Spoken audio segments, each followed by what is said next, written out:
Welcome to the Cool Things Entrepreneurs Do podcast with your host, Tom Singer. In each episode, we explore the interesting lives of business leaders, entrepreneurs, solopreneurs, and others who have a healthy dose of the entrepreneurial spirit. It is time to explore something cool. Now, here is your host, Tom Singer. Hello, and welcome to another episode of Cool Things Entrepreneurs Do. Thank you so much for pulling your chair up to the Cool Kids table. It's been over 4 years since I started this podcast. This is episode number 414. And the whole purpose behind this was I believe that success leaves clues. So 4 years ago when I started doing this podcast, my thought was get some really smart people who are doing really cool things to come and share their story. And no matter what, both myself and the listeners of the show, we are going to learn something from everybody. So I interview business leaders, business owners, people with large companies, solopreneurs, and everything in between, and even some people who have jobs but just have that entrepreneurial spark. Because what I've found is the more we talk about the success, the more I have learned that there are lots of paths to being able to get there. So before I get started today, I've got to thank one of the sponsors of this episode. So many of you offer physical products to your fans and customers. And dealing with that physical stuff, that can be a pain, and it steals your precious time having to pack everything up and go to the post office. Well, my friends at Amplifier blend order fulfillment, screen printing, and on-demand production into a single self-service platform that you fully control. They can integrate your e-commerce shop and help you drive any giveaway campaigns that you do. Hey, they are great for big internet powerhouse companies as well as entrepreneurs who are just starting out. And on-demand means no inventory. But as you grow, you can stock up on inventory, and Amplifier will handle that for you too. Jump over to amplifier.com/coolthings and sign up today. So speaking of today I have Betty Garrett with us. And Betty is somebody who has had a very eclectic career. I love the fact that she started off working for an airline and then did some other things. But, since 20 years, she's run her own business, doing her own thing, carving her own path called Garrett Speakers International. Now, those of you who listen to this show know that I make my living and have for the past coming up on a decade as a professional speaker. And so people who run speakers bureaus, they're important in my world, but I find them fascinating because it's an interesting business line that a lot of people out there don't even know what it is. So I wanted to invite Betty on the show, not only to share her path, but to talk a little bit about how she's had longevity as an entrepreneur, and then maybe share a little bit about what is a speakers bureau, because if you plan events and you don't use a speakers bureau, maybe you want to. So Betty Garrett, welcome to Cool Things Entrepreneurs Do. Thank you, Tom. It is wonderful to be invited. And there's just one thing I want to say. You said you interviewed smart people. Where did I come into this? I don't know, Betty. You're pretty smart. I've been tracking you for a long time. You know a lot of stuff. Now, before we got started, you told me that your goal was to work for an airline. So let's go back to those days. I don't know what year that was, but it was a long time ago. You wanted to work for an airline. What did you do, and what was your role with the airline? Oh, my main goal in life was to move to Dallas and work for an airline. And so I called American Airlines, got a receptionist that was not fun to talk to, called Braniff. They were hiring, implied over there, and ended up in reservations because my butt was too broad to fly. Oh, no. So I ended in reservations and loved it. Worked for them for 16 years until they went bankrupt for the first time. Then I started doing sundress. I worked for a travel agency and all that sort of stuff, and then ended up working for Meeting Professionals International that was moving from Middletown, Ohio to Dallas. They were looking for a manager of education, and so I went and applied. Sure enough, I got it, and I was hiring speakers and trainers for the various programs that we hosted. Well, MPI is a great organization, and I've done some work for them. And of course, that must have been an interesting place to sort of cut your teeth as far as both the association world and the world of speakers. Well, I had not worked for an association before, so it was incredible to be with so many people and so many members who are meeting professionals always want to do your job better than you do, but that's okay. That just runs in the family. But I got to know a lot of meeting professionals, and then I got to know a lot of speakers and trainers. And I also went to work for another association, Young Presidents Organization, doing the same thing. And I did more international travel with them than I did with MPI. Then I came back to MPI, and they were still, looking for another manager of education. I filled that position. And finally, I just said, back in 1993, if I'm going to work this hard, I might as well hang up the shingle and start my own. So 1990, that's 25 years ago that you hung up your own shingle and started Garrett Speakers International. Why did, of all the things in the association world, why did you pick working with speakers and placing them into the roles that they serve? Tom, it just made sense. It was because of the relationships I had built with speakers and trainers while I had worked for MPI and YPO. It just made sense for me to open up a bureau and start working with speakers directly and with some of my clients that I had a network because of MPI. So the speaking industry has changed drastically in 25 years. Why don't you take us back? Take us through some of the changes, because a lot of people who listen, they know that I do this for a living, but they really don't know what it is. People from the outside see the world of speaking as one thing. They think everyone is Tony Robbins or Colin Powell. But but it's a very broad, different business. But what was it like 25 years ago? Well, let me clarify what a bureau does. A speakers bureau we actually are the conduit, or we are a piece of the pie for the meeting professional, where that if they need a speaker for a convention or a sales meeting or even a training meeting, whatever that is, what if it's diversity and inclusion, you can call a speaker bureau, because we have our fingertips at the thousands of people out there, and we work with only the best. So I always say that a speakers bureau is like insurance in case you go to a speaker directly. And if he cannot make the event because of illness or weather or whatever, you've got the insurance policy of having a bureau who can step in at the last moment and fulfill that need. Because what if you do go and all of a sudden you're there with 4,000 attendees in front of you and you don't have your speaker? Well, you call a bureau. And it doesn't happen. Well, it doesn't happen very often. I've actually been called in Austin through the Austin Convention and Visitors Bureau and through some hoteliers. Oh my gosh, are you in town? I have a client with 600 people expecting a keynote at lunch, and the person is snowed in Chicago. Can you be down here? And I can probably only count it on two hands in 10 years, but I've had it happen 6 or 7 times where I've had to fill in because somebody was sick or snowed in somewhere. Well, and had they not known you, who would they have called? Mm-hmm. So I'm an advocate I want to be a strategic partner for the speaker and for the client, because I can't do my job without either one. And if I can help, whether it's at the last moment or if I can help you strategically and plan your next speaker for the next year or so or whatever that is, I'm here. Because I want to be accessible to you and to the client, and to help the client solve their problems if they're having an issue within the business. And that's what I really do, is solve problems through professional speakers. So what are some of the changes in the speaking business that have taken place over 2.5 decades? Oh, Tom, used to, you could pick up the phone and call and get the meeting professional immediately on the phone. Not so much the times. And story of my life. And we used to send out packets. You remember the old packets with your video and all the promotional materials? That's gone by the wayside because of internet and technology. And so it really has good news, bad news. All of my business now is coming through the internet, through emails,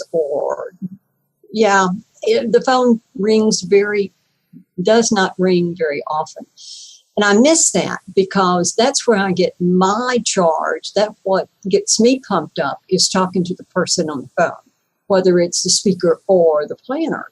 But at some point in time, you do have to pick up the phone and call the planner and find out exactly what it is they're looking for, and find some other things like the objectives of the meeting and the demographics and all that. Because if I'm going to be the expert and know who's out there, I've got to know what's behind the scene. What kind of a group is it?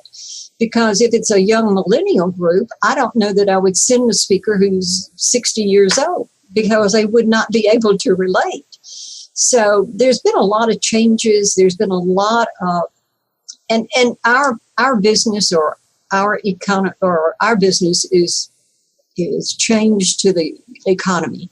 You know, in good times, we have lots of meetings and lots of travel and lots of meetings and conventions. And then when times are tough, back in like we did in 2008, things were tough back there. You didn't have as much going on as we do now.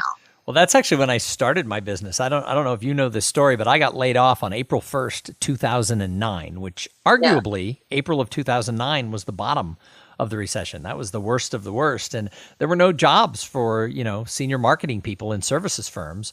And so I decided to follow my dream and go be a speaker. And people were like, how did you do that in the recession?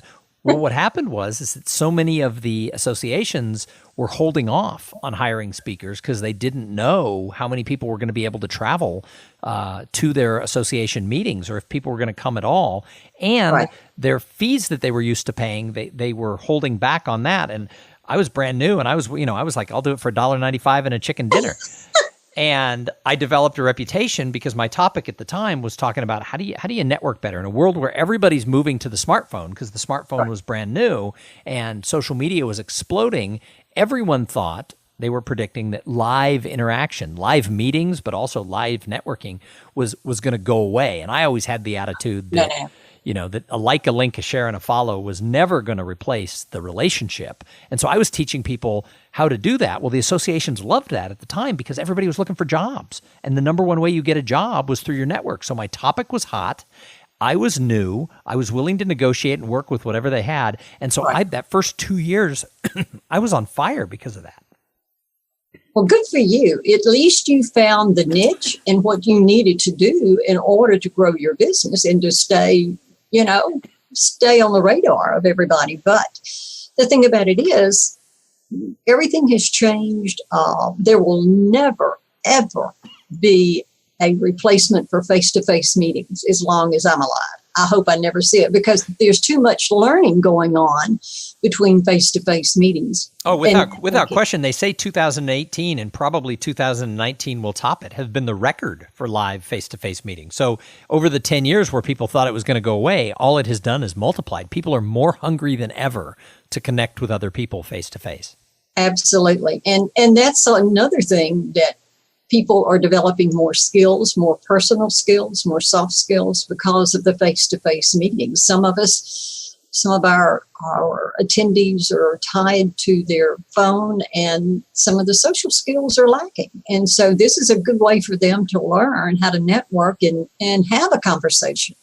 Well, and that's one of the reasons, you were talking about millennial groups. I actually this year spoke for about 8 or 9 different young professionals groups, because that group is hungry, I think, for how do we get out there, put the phone down, and actually connect with people? Because they're seeing the people within their generation who do that are actually the ones who are pulling ahead now that they're getting older. And everybody's like, wait, what do you mean, I have to have human-to-human engagement with people? Well, I tell you, it's a new world. And as an entrepreneur, you have to recreate and recreate and recreate if you want to stay. You either thrive or die. And so now is the time to continue marketing yourself, continue marketing your services. You've got to find your niche and have a support group. Well, you just said something interesting. You either thrive or you die, and you're thriving. In fact, this year you've won a couple of awards, and you've been in business a long time. And a lot of these awards, you won one of the top business women in Dallas awards. And let's talk about that. How is it that you're thriving at this stage of your career? I refuse to give up. I don't care how old I get. I am not going to retire as long as my health stays good. And, this is what makes me tick, is being with people. And I love what I do. I get frustrated, yes. But yes, it was a humbling experience for me to win Women in Business by the Dallas Business Journal. I looked on stage at the other honorees, and I hate to tell you, I was the oldest one there, but I thought, isn't that a hoot? So where are all the other more seasoned people? Where are all the other, people who've been in business for 20 years, 25 years, 30 years? How come they weren't up on that stage? How come it was populated by younger people? I think people who get my age, retire and go be with family and travel and all that sort of stuff. And even I don't have that luxury. And my husband died 14 years ago, but still, even if he were alive and we were able to do things, I would still be doing this. So what do you love then about the fact that you left the airlines, you left the association, you started creating your own path in the world? What do you love about it?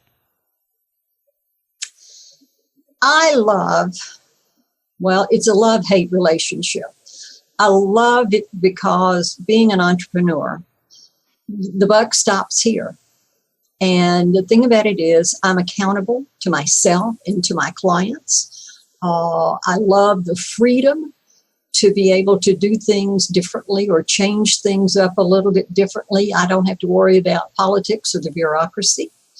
I love that I know that what I do affects the bottom line, not only on your company and the speakers and the client, but it also, embraces my bottom line. So I love to see the relationship with making the right decision and having the impact on the bottom line.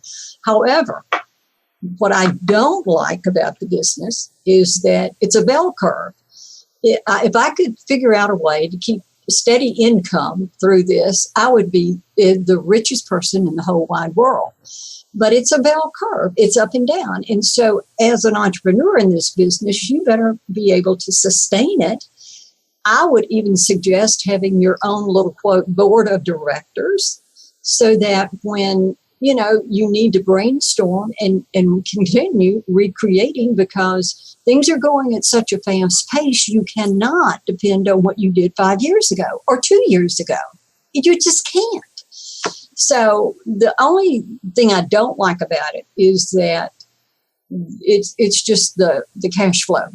It's not an even steel cash flow because being an entrepreneur or being a boutique owner, most of it is done by you. And if you do hire several people, there's just not that much margin makeup in the bureau business to hire nor do I want to be the 500-pound gorilla. Right. Well, that's kind of the same for the speaker. I live and die based on the contracts that I get. And, in order to be able to make it work, and I support my family, doing it, I have to make sure that, I don't take on too many expenses because that is definitely the downfall. I've seen a lot of small business solopreneurs, be them speakers or anything else, take on too much expense. And then when they have those downtimes, it really does get a little lean. Right. Right. And I caution entrepreneurs, don't try to spread yourself too quickly, too fast, because you better have everything in place, your business plan, your research, have your research done, have done your homework and know where you're going. And then be willing to take a calculated risk. Well, I think that's a huge part of it. You've got to try new things. You've got to take some risks. So one of my mottos that's come out of my new material has become try new things. And that's something that over the last year I've tried to do with my business, and some of it's worked out and some of it hasn't. But where it's worked out, that has been where the greatest gains have come. So I think if you continuously think, well, it's always worked this way, I'll just keep doing it the same way, the best you can do is get the same results. So you have to shake things up a little bit. Don't you agree? Oh, absolutely. If you do the same things over and over, you're going to get the same thing over and over. And if you want to grow, or if you want to even stay with the curve, you better make the changes. So what if you fail? Look what you've learned from your failures. So absolutely. You just build on it. Yeah. I teach people that by trying new things, whether you win or you lose, you become smarter and stronger. So why not try new things? That's right. Don't try stupid things, but yeah. How do you know if it's going to work or not? Absolutely. So be willing to, bite the bullet, either fish or cut bait, and go on and do it. So, Betty, you've been in business a long time, and by the nature of who you work with, at least on the speaker side, you've seen a lot of people who have been entrepreneurs, and some businesses have flourished and some haven't. And one of the things is there's a gap out there between potential and results, because there's a lot of people, no matter what business they're in, when they launch their business, all their friends are like, oh my gosh, look at how much potential they have. They're going to crush it. Some of them go across that gap, and some of them fall into the abyss.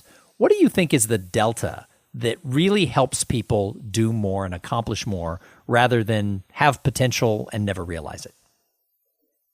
Good question, Tom. I think when you open up your business, don't think build it and they will come. That doesn't happen. You have got to be, I call, a shameless self-promoter. You've got to go out and sell. And if you're afraid to go out and sell or call or meet somebody new, you're not going to make it. So be a people person, be willing to step out there, be willing to take the risk, get out of your comfort zone. If you're going to grow your business, if you're going to sustain this business, you better be willing to go the extra step. Yeah, I mean, I hear that from entrepreneurs all the time, that, the number one thing that comes up is action. If you don't take action, you're never going to get across that gap.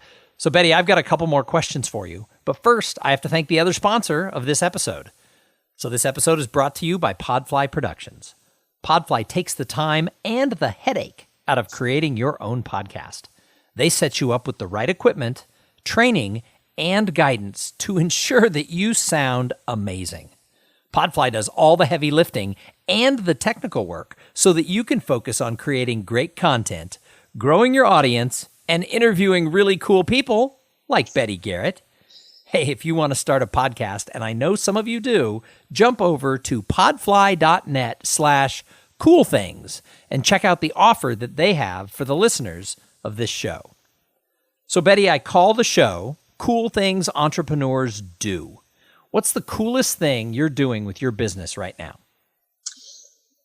Tom, I just opened up another division with GSI, and that is coaching speakers who have at least 3 to 5 years of experience. And I call it How to Get Bureau Ready. Bureaus are another marketing arm for those speakers who are ready for bureaus. And you've got to be ready. You cannot have a wannabe speaker. I'm talking about somebody that's been speaking and understands the business for 3 to 5 years. And if they want to go to a higher level in their speaking level, I can help them grow that segment. That's what I do, is coach speakers to go to the next level and how to attract other bureaus and how to attract more potential business. So 2 things about that. One is, I'll just tell everybody, last year, Betty allowed me to jump on a phone call with her, and she gave me just a little friend-to-friend coaching about being bureau ready. And 2 things. One is she helped me tweak some things. 2 is she let me realize that I don't have to freak out about my relationship with bureaus. They will come or they won't come. But what's the biggest mistake that speakers make when they think, especially new speakers, they think, oh, I'm going to find a bureau and I'm going to be famous. And we all know that's not true. What are some of the misnomers about, from the speaker side of things, about what you do? God love the new speakers, or God love the speakers that think bureaus are going to just, work for them 24/7. No. Bureaus, use them as another marketing arm. We are not your 24/7 manager. We have other fish to fry. You're not the only one in the pool. Now, there are some hybrids out there that have formulated over the years, and I'm talking about speaker management, which is a little bit different than a bureau. A bureau has speakers at their fingertips that they can call depending on the expertise needed. A speaker management will take several speakers and manage them for whatever length of time. And so they will only sell their speakers that they manage, whereas I'm not limited to who I can sell. I can sell anybody I want to, except with a few exceptions with, like your Colin Powells, your presidents, and all that sort of stuff. Some of the celebrities have exclusives, isn't that right? Right. But not all celebrities are exclusive. And so that's a whole different category. But no, you've got exclusivities, you've got bureaus, you've got big bureaus, you've got boutique bureaus, and then you have speaker managements. And And that seems to be the wave rather than staying with the bureau business. So I definitely think if someone's looking to learn more about the business, I think that you're a great investment for them to be able to go through and figure that out. Because I will tell you, I've been doing this 10 years and I still don't fully understand what the bureaus look for. I get booked. Last year I got booked by 7 different bureaus, and that was awesome. And then this year I got booked by 4 different bureaus. And it's like, I don't know what they look for, why some rebook and some don't. So I recommend, especially if you're on the newer side, look into this new product line that Betty has, because that is an awesome thing, because the more you understand, the more you can do. Thank you, Tom. So Betty, I think that entrepreneurs are observers. And I know you are. I know that you watch very closely, not just the speaker and association world, but really the business world. So when you look out into the world of entrepreneurs, who do you look at and say, wow, he or she, they're doing cool things? Interesting question. This that I have found interesting is not in the speaker world. It's a company that started 2014. They were on Shark Tank. They were 2 guys selling socks. And what's interesting, their company's name is Bombas, Bombas. And it's the Latin word. It's a Latin word, and it means bumblebee. So what the bumblebees do, or the bees, they cluster in hives, and they do better working together as a unit than flying off doing things by themselves. So anyway, they created this sock business, and they only had men's socks to begin with. And Damon John was the one who was the investor who decided that it sounded like a good idea to him. Well, their revenue last year was $50 million. Wow, since 2014, that's a big hockey stick. Yeah, no joke, and a lot of socks. But then they've expanded their business. They're not only just doing men's socks, women's and children's socks, but the one thing that I just absolutely love about it is that for every pair of socks they sell, they donate a pair to the homeless. Because the number one item that the shelters need are socks. Oh, that's interesting. And they gave away 11,173,000 last year. Wow. I mean, and they're not the regular socks that they sell over the counter. They are microfilled and all this sort of stuff. They are really made for the homeless who do not have the affordability to get a new pair of socks every day. And the reason why Damon John got into that was because of their philosophy in the social responsibility. And so I applaud the 2 guys for starting this company. Well, that's a good segue to the last question, and that is, what do you do to give back to the greater good? Because I've found, now that I've interviewed coming up on 400 entrepreneurs, I've found that most entrepreneurs want to do more than just make money. They want to serve. They want to help. They want to leave a mark. So what does Betty Garrett do? Betty Garrett does. She started this several years ago. Rather than giving clients gifts, I contribute to a charity here in town called Irving Cares. And I do it once a year. And I will donate to them. And then, of course, I give back to my own community of MPI and to NSA. And I think it's you've got to give back. We've got to invest. We've got to, that's just that's the nature of us. If you really are in this business, not just for the money, but to have the fulfillment and to have this mission and to have this purpose and to have this passion, that helps feed the soul.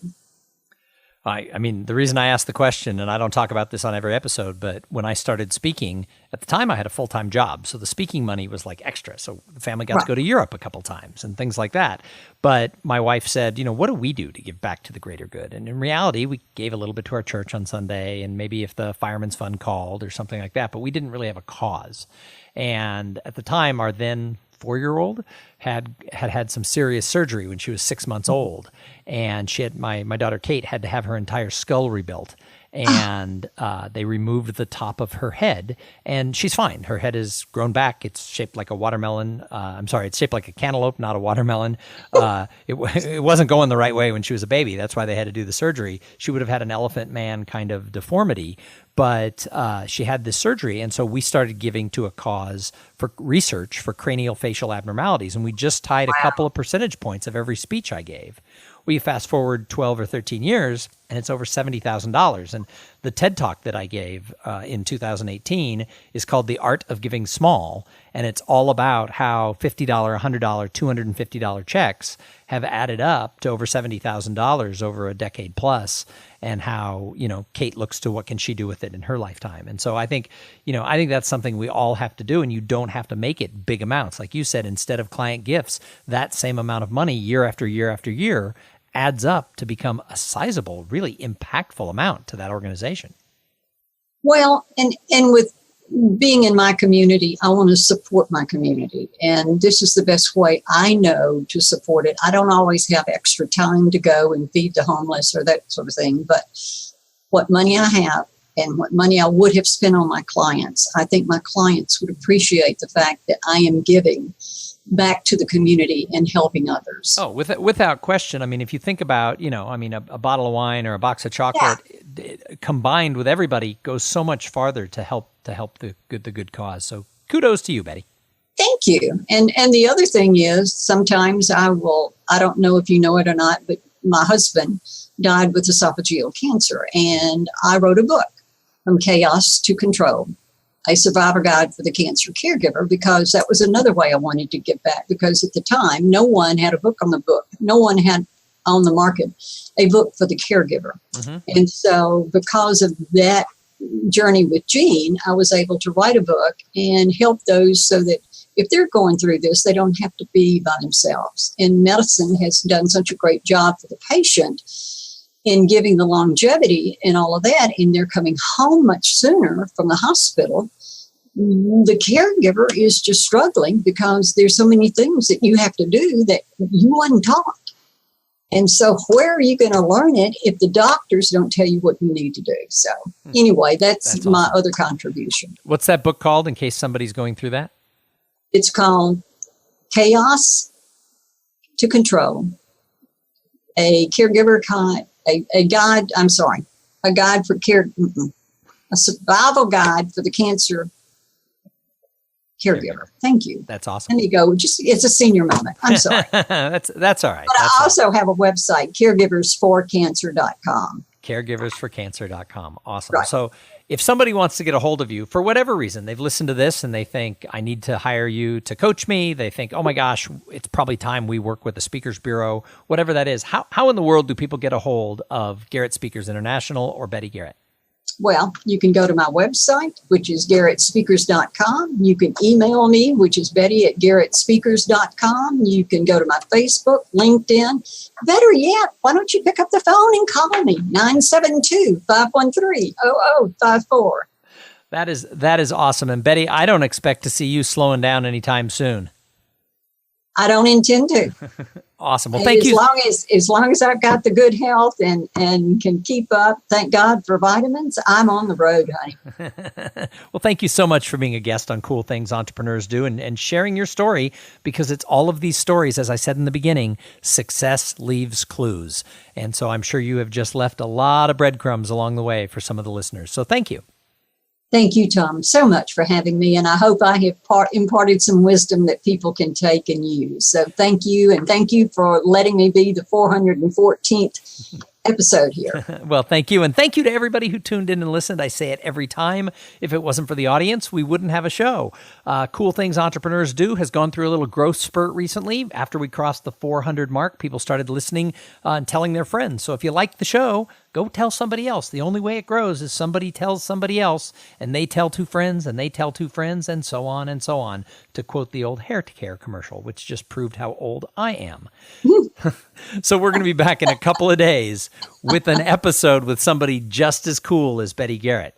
But in the meantime, if you want to find out more about me, go to tomsinger.com. That's THOMSINGER.com. You can find all my information there. And in the meantime, we talked about trying new things. Before the next episode comes out, go out and try something new. And while you're at it, have a great day. Thank you for being part of the Cool Things Entrepreneurs Do podcast. Without your participation and listening to these conversations, there is no show. Connect with Tom at tomsinger.com and follow him on Twitter at tomsinger.